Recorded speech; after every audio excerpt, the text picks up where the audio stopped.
Agora vamos dar início ao requisito 4.2 da norma. Primeiro recado antes disso, se não baixou o material que tem os termos e definições, baixe, gente, que é importante, ou baixe e vai estudando, leia o material impresso ou em PDF, como eu disponibilizei para vocês, que é muito importante vocês terem isso para acompanhar. E também baixe o que eu coloquei aqui com o requisito da norma, certo? Que ajuda muito para fixação do aprendizado. 4.2. Entendendo as necessidades e as expectativas das partes interessadas. Então, vamos o quê? Tratar de partes interessadas aqui. O que a norma prescreve? A organização deve determinar as partes interessadas que são pertinentes para o sistema de gestão de suborno. Então, aquelas que são diretamente ligadas ao seu sistema de gestão de suborno. B. Os requisitos pertinentes dessas partes interessadas. Então, não basta nós definirmos o que são partes interessadas e quais são as da minha organização. A gente também tem que definir quais são os requisitos dessas partes interessadas. A norma continua. Nota. Na identificação dos requisitos das partes interessadas, uma organização pode distinguir entre requisitos mandatórios e as expectativas não mandatórias e os comprometimentos voluntários das partes interessadas. 3 pontos, guarda aí que nós vamos tratá-los. Então, como que eu vou materializar isso? Primeira coisa é entender o que são partes interessadas. Vamos lá. Requisito 3.3 na norma. Pega lá termos e definições.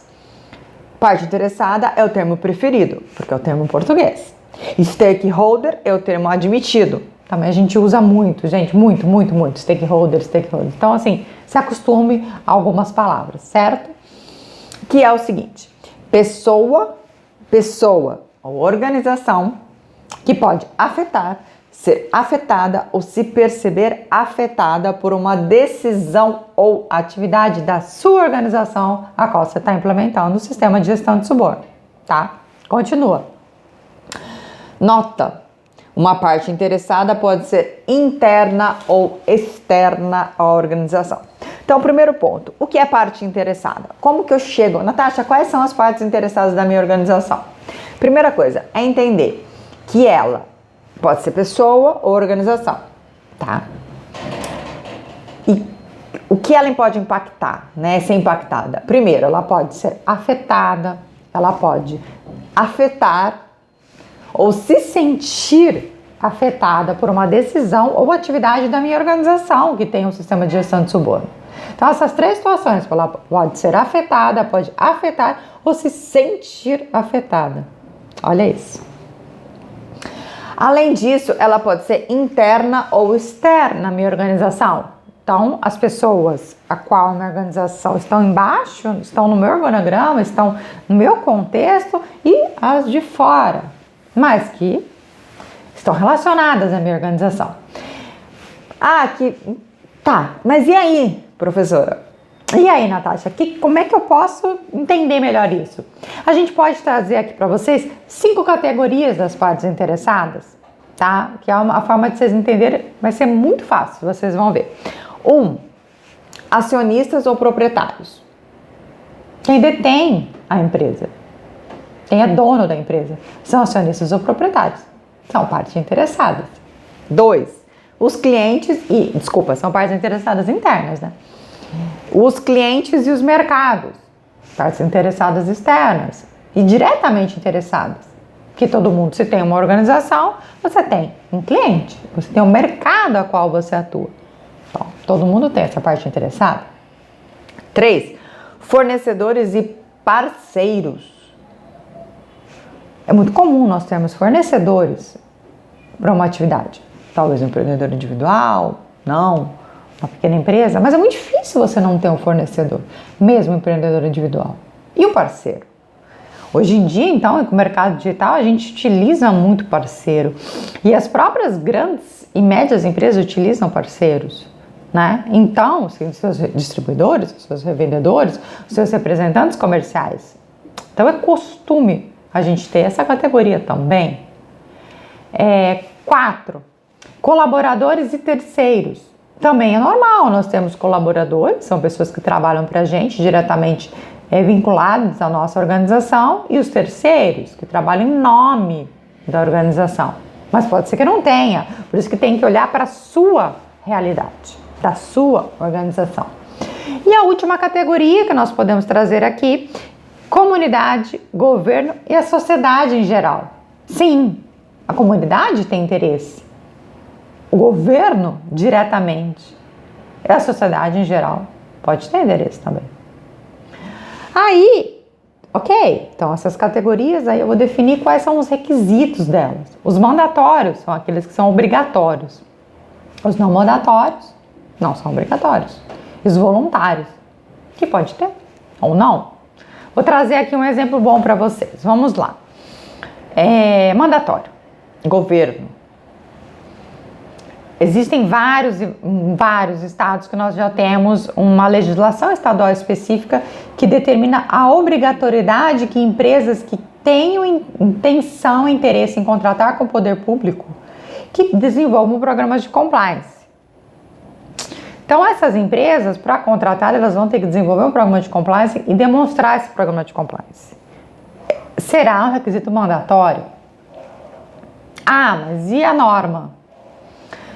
Mandatório também. Várias empresas que participaram da Operação Lava Jato, que fizeram o acordo de leniência, um dos termos do acordo de leniência foi apresentar o certificado da norma ISO 37001. Isso mesmo. Então, muitas empresas, aquelas que fizeram acordo de leniência, dentro do acordo faz parte apresentar um certificado. Então, o certificado da ISO 37001, nesse caso, passou a ser mandatório, obrigatório, que é um cumprimento que elas têm que demonstrar, certo? Não mandatório. Por exemplo, eu tenho uma organização, uma grande organização, em que eu quero que os meus fornecedores apresentem se tem um programa de compliance ou sistema de gestão de suborno. Então, eu peço para que passem as informações ou passem documentos desse sistema de gestão, desse programa de compliance, que isso pode ser não determinante para a contratação. Por quê? Porque se eu pegar um cenário em que várias organizações, que são meus fornecedores, não têm um sistema de gestão, pode não ser mandatório. Então, aquilo faz parte, mas pode ser mandatório. Mas eu vou solicitar que me apresente, certo? Voluntário, a certificação.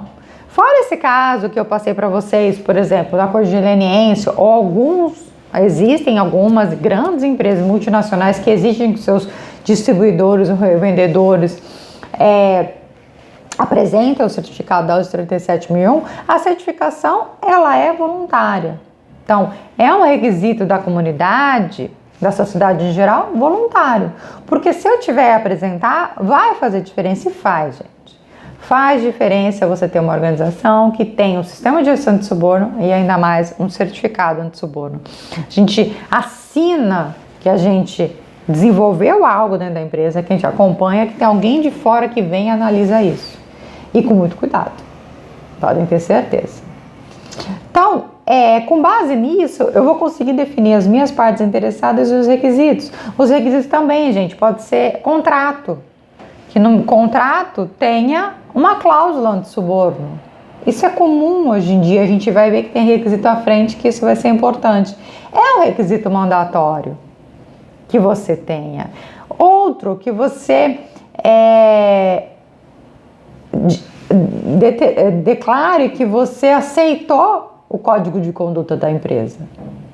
No caso de código de conduta, ou política anti-suborno, ou algum procedimento da empresa. Então, isso também pode ser mandatório, pode ser voluntário, pode ser não mandatório. Então, cada organização você vai ter que analisar primeiro quais são as partes interessadas e esses requisitos. Então, tem que fazer uma análise detalhada.